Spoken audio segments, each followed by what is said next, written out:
성막을 세운 날에 구름이 성막 곧 증거의 성막을 덮었고 저녁이 되면 성막 위에 불 모양 같은 것이 나타나서 아침까지 이르렀으되 항상 그러하여 낮에는 구름이 그것을 덮었고 밤이면 불 모양이 있었는데 구름이 성막에서 떠오르는 때에는 이스라엘 자손이 곧 행진하였고 구름이 머무는 곳에 이스라엘 자손이 진을 쳤으니 이스라엘 자손이 여호와의 명령을 따라 행진하였고 여호와의 명령을 따라 진을 쳤으며 구름이 성막 위에 머무는 동안에는 그들이 진영에 머물렀고 구름이 성막 위에 머무는 날이 오랠 때에는 이스라엘 자손이 여호와의 명령을 지켜 행진하지 아니하였으며 혹시 구름이 성막 위에 머무는 날이 적을 때에도 그들이 다만 여호와의 명령을 따라 진영에 머물고 여호와의 명령을 따라 행진하였으며 혹시 구름이 저녁부터 아침까지 있다가 아침에 그 구름이 떠오를 때에는 그들이 행진하였고 구름이 밤낮 있다가 떠오르면 곧 행진하였으며 이틀이든지 한 달이든지 1년이든지 구름이 성막 위에 머물러 있을 동안에는 이스라엘 자손이 진영에 머물고 행진하지 아니하다가 떠오르면 행진하였으니 곧 그들이 여호와의 명령을 따라 진을 치며 여호와의 명령을 따라 행진하고 또 모세를 통하여 이르신 여호와의 명령을 따라 여호와의 직임을 지켰더라. 오늘 말씀 통해서 구름을 통해 배우는 순종의 원리라는 제목으로 하나님 말씀 나누기를 원하는데요.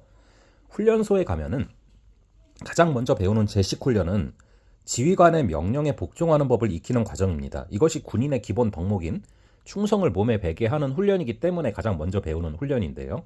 본문은 광야를 지나는 이스라엘 백성이 구름의 이동을 철저하게 따랐음을 기록합니다. 그들의 모습은 하나님께 대한 전적 의존과 순종을 보여주고 있습니다. 15, 16절에 보시면 성막을 세운 날 낮에는 구름이 성막을 덮고 저녁에는 불 모양 같은 것이 나타나 아침까지 계속되는 특별한 현상이 있었습니다. 이것은 하나님의 임재를 상징하는 놀라운 표시인데요. 성막 자체가 이미 하나님의 임재를 상징하지만 여기에 더해서 구름과 불이라는 표적이 나타난 것입니다. 하나님은 자신을 나타내시는 분입니다. 오늘 우리도 하나님의 사랑과 돌보심을 깨닫기를 구하고 하나님의 임재를 삶 속에서 느끼는 은혜를 누리기를 소망합니다. 하나님은 구름으로 이스라엘을 인도하셨습니다. 이스라엘은 구름이 성막에서 떠오르면 행진을 시작했고 구름이 머무는 곳에서는 진을 쳤습니다. 오늘날 우리의 삶도 마찬가지죠. 인생을 주관하시는 분은 하나님이십니다. 성도는 인생의 운전대를 주님께 내어드리고 하나님의 인도하심에 순종해야 되는 것입니다.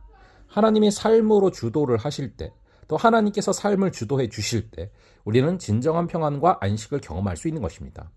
이스라엘 백성은 구름이 성막 위에 머무는 날이 길거나 짧거나 여호와의 명령에 따라 행진합니다. 그들은 구름이 오래 머물 때는 인내하며 기다리고 구름이 금방 떠오를 때는 지체 없이 행진합니다. 성도는 인생의 주권을 하나님께 맡긴 사람으로서 하나님의 속도와 방식에 자신을 맞춰야 합니다. 하나님이 기다리라고 하실 때는 조급함을 버리고 인내해야 되고 하나님이 움직이라고 하실 때는 하던 일을 내려놓고 즉시 따라야 되는 것이죠. 이스라엘 백성은 아침이든 저녁이든 하나님의 인도하심에 따라 움직이는 것이 21절의 기록입니다. 하나님의 인도에 순종하는 삶에서 순종할 때는 내가 정하는 게 아니라 하나님이 정하시는 것이죠. 순종의 때는 내가 원치 않는 시간일 수도 있고 또 순종하기 어려운 상황일 수도 있습니다. 그러나 성도는 그런 때에도 하나님께 순종해야 됩니다. 하나님의 때가 가장 완전하고 정확하기 때문이죠. 우리의 때와 계획을 내려놓고 하나님이 원하시는 때와 방식을 또 거기에 자신을 맞추는 것이 진정한 순종입니다. 이스라엘 백성은 구름의 움직임에 철저하게 순종했습니다. 구름이 이틀, 한 달 혹은 1년 동안 머물러 있어도 그들은 구름이 떠오르기 전까지 진영에 머물렀고 구름이 움직일 때만 행진하는 것, 이게 22절의 기록이죠. 이처럼 순종의 기간도 하나님의 뜻에 따라야 됩니다. 순종은 지속적 인내와 헌신을 요구합니다. 하나님이 원하시는 곳에 머무르며 오래 기다려야 될 때도 있습니다.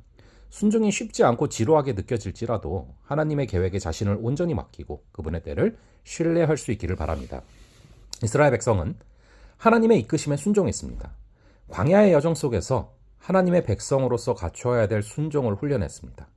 순종은 우리의 뜻과 계획을 내려놓고 하나님의 때와 방식을 따르는 것입니다. 때로는 기다림이, 때로는 즉각적 행동이 요구되지만 그 모든 순간에 하나님의 계획이 완전함을 신뢰해야 됩니다.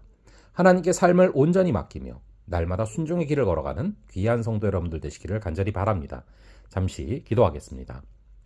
아버지 하나님, 오늘 말씀을 통해서 구름을 통해 순종의 원리를 배우게 하시니 감사합니다.